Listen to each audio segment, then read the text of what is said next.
Hello, I'm Richard Chambers, President and CEO of the Institute of Internal Auditors.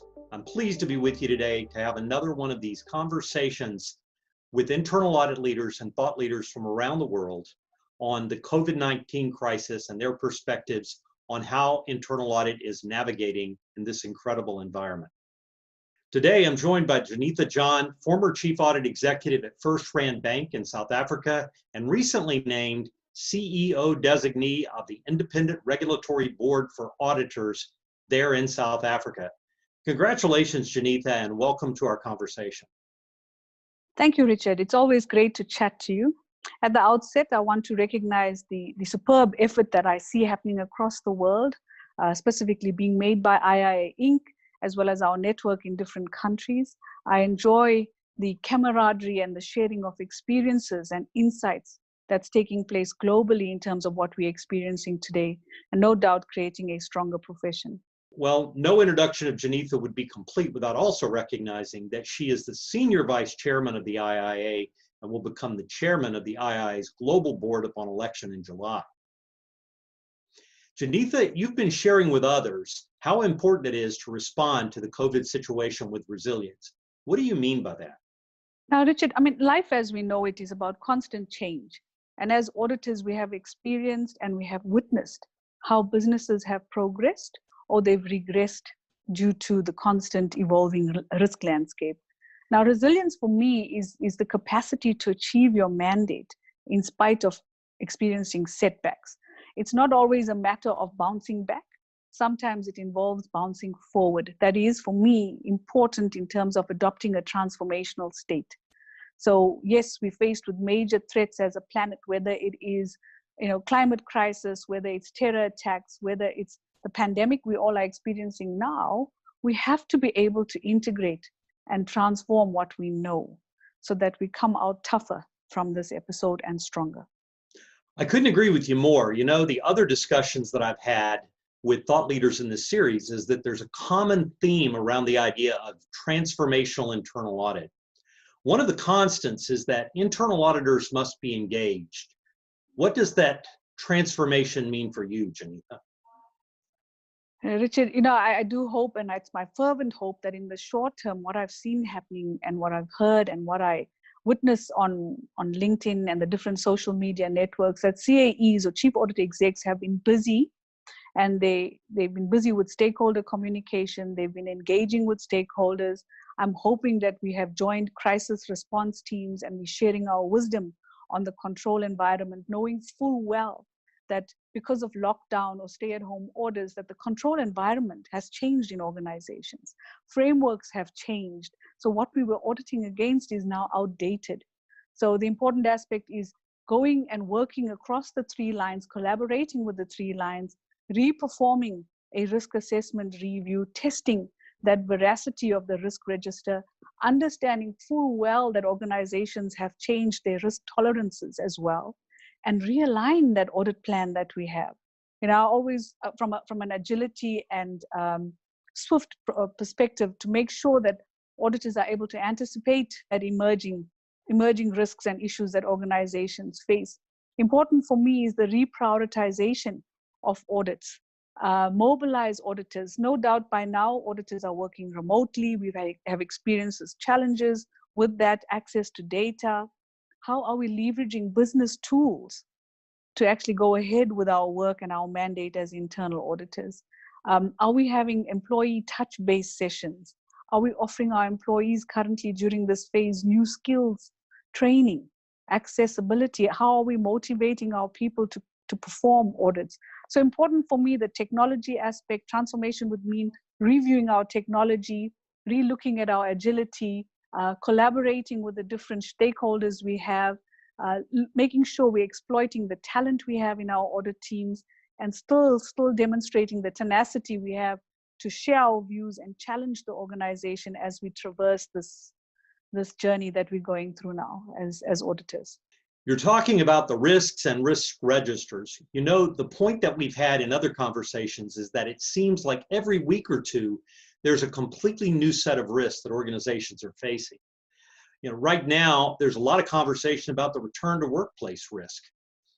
Do you think that there is a clear view of what risks lie out there? And if not, Jenitha, what advice would you give to a chief auditor or someone in internal audit about how to better identify these risks?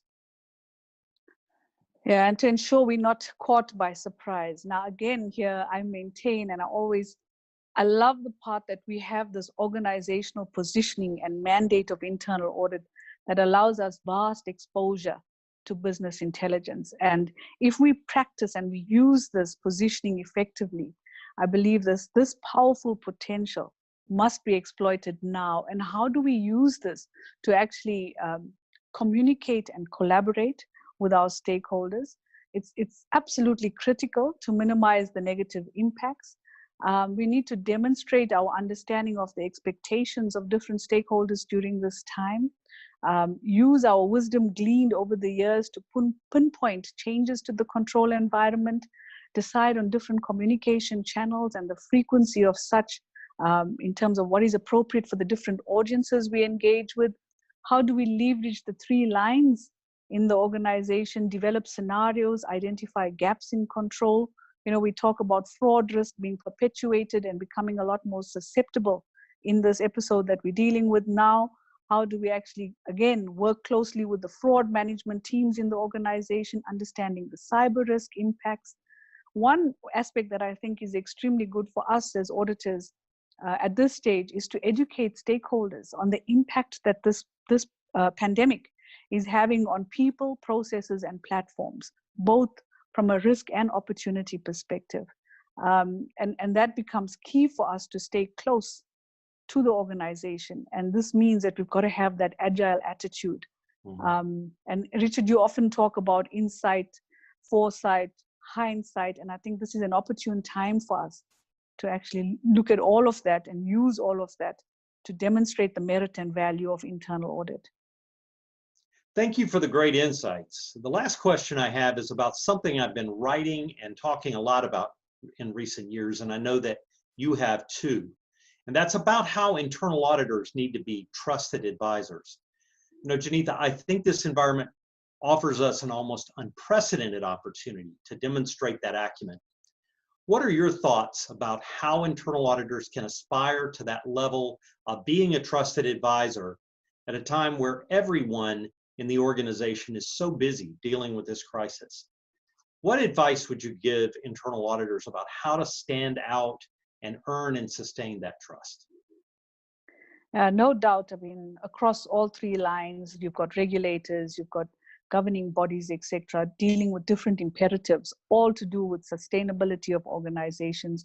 And at this stage, many organizations are looking at financial sustainability and reassessing where they stand from a going concern perspective, etc.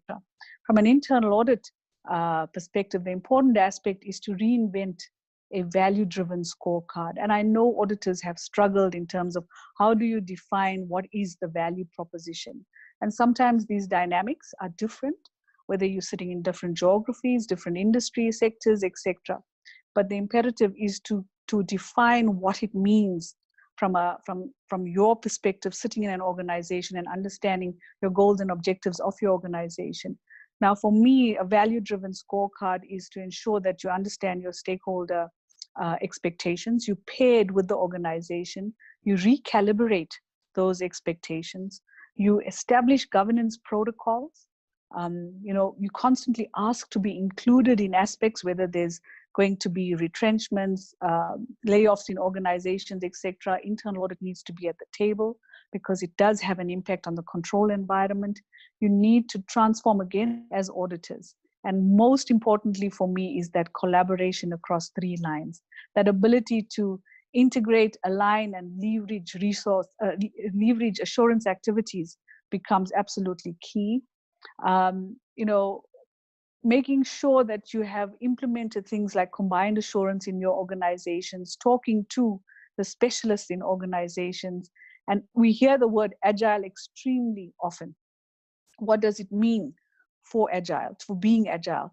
Is to have that agile attitude, to have a work plan that's agile, leveraging data analytics, looking at robotic process analysis, looking at artificial intelligence, and infusing that mindset change in the audit team to foster continuous learning. So that value-driven scorecard is extremely important. And the only way you do it is by talking to your counterparts in the organization and being paired and in tune, as our current chairman instills, is being in tune with the organization. Great advice. Thank you, Jenitha, for joining us today. I know you're excited about the year ahead. It's an absolute pleasure, Richard. And my wish for all now is to be innovative, to show courage, collaborate, embrace an agile attitude, and be insightful, not just for your professional life, but also for our families and our communities. And in that way, we leave a stronger legacy for all. Thank you very much. Thank you. I'm Richard Chambers, President and CEO of the Institute of Internal Auditors.